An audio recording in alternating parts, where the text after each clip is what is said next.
जिस घड़ी निकले बदन से मेरी जान कलमाए तौहीद हो विरदे जुबान।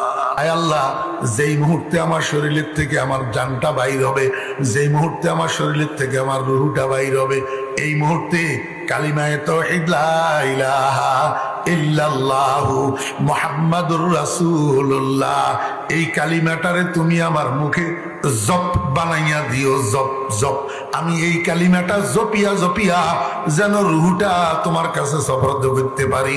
জিস গড়ি নিকলে বদন সে মেরি জান কলমায়ে তাওহীদ হো বিরদে জুবান। সারা জীবন কান্দি, সারা জীবন দোয়া করি, একবার যদি কবুল করানি যায়, একবার যদি কবুল করানি যায়, আমার ভাইয়েরা কোনো হিসাব নাই, নিকাশ নাই, বিনা হিসাবে সোজা জান্নাত। قال النبي صلى الله عليه وسلم من كان آخر كلامه لا إله إلا الله دخل الجنة।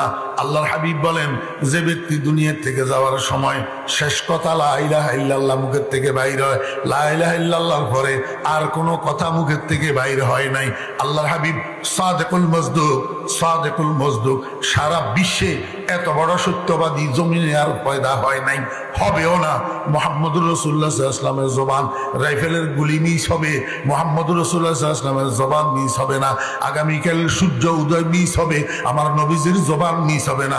আমার নবী বলছে শেষ কথা লা ইলাহা ইল্লাল্লাহ, বিনা হিসাবে বেহেশত। শেষ কথা লা ইলাহা ইল্লাল্লাহ, বিনা হিসাবে বেহেশত। এই জন্য কান্দেন না মিয়া সারা জীবন। জিস ঘড়ি নিকলে বদন সে মেরি জান কলমায়ে তাওহীদ হো বিরদে জুবান।